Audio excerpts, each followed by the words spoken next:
The future of the dollar. De-dollarization explained. Hey everyone, and welcome back to Chart Matrix. We live in a world where the US dollar has been king for decades. From buying oil to settling international trades, the dollar is everywhere. But recently, a new term has been making headlines: de-dollarization.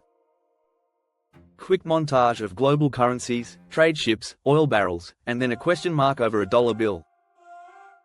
What exactly is de-dollarization, why is it happening, and what could it mean for the global economy and even your money?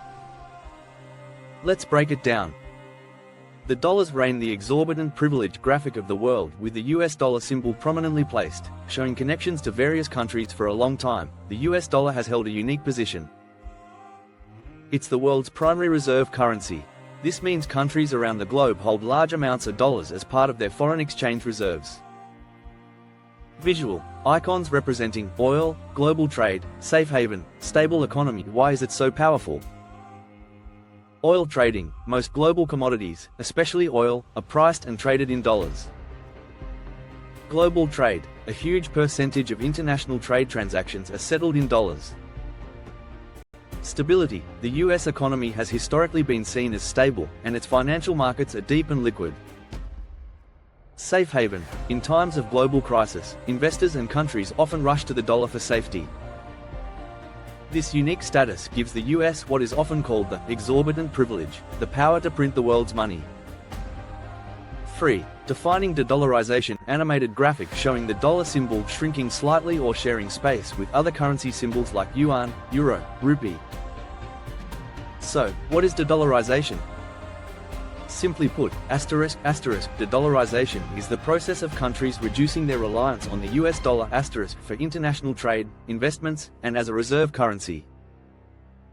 Visual graphic of a country paying for goods in its own currency or another non-dollar currency. It's not necessarily about replacing the dollar entirely overnight, but rather about diversifying away from it and using other currencies or mechanisms more frequently. Brics nation logos, headlines about bilateral trade agreements in local currencies, and a graphic showing less use of SWIFT. We're seeing this play out in several ways. Bilateral trade, countries making deals to trade in their own local currencies instead of dollars.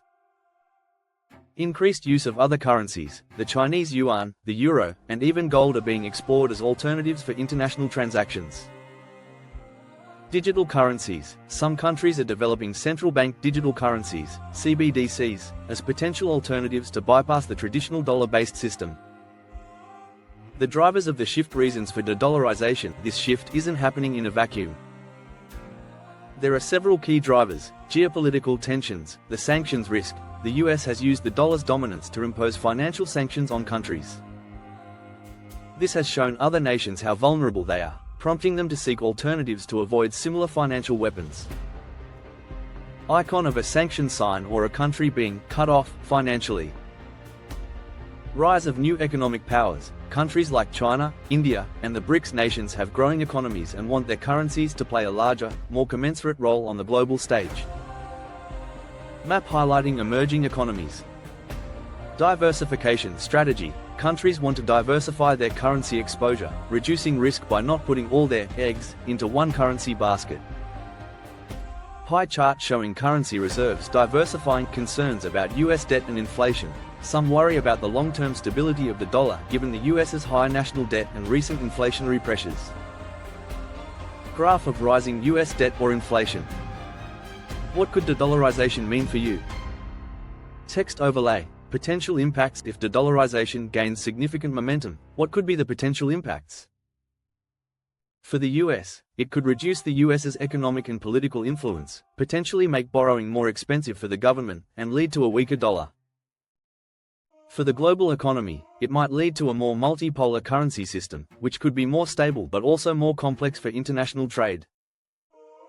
For you, the investor, if the dollar significantly weakens, your purchasing power for imported goods could decrease, and it could impact the value of your dollar-denominated assets. Diversification becomes even more crucial in a changing world. Conclusion. Looking directly at the camera, with a closing title card. De-dollarization is a slow, complex process, not an overnight event. The dollar's dominance won't disappear quickly, but it's crucial to understand these underlying shifts in the global financial landscape. What are your thoughts? Do you think the dollar's reign is truly threatened, or is this just noise?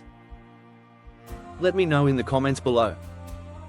If you found this explanation helpful, please give it a thumbs up, subscribe for more financial insights, and hit that notification bell. Thanks for watching, and I'll see you next time.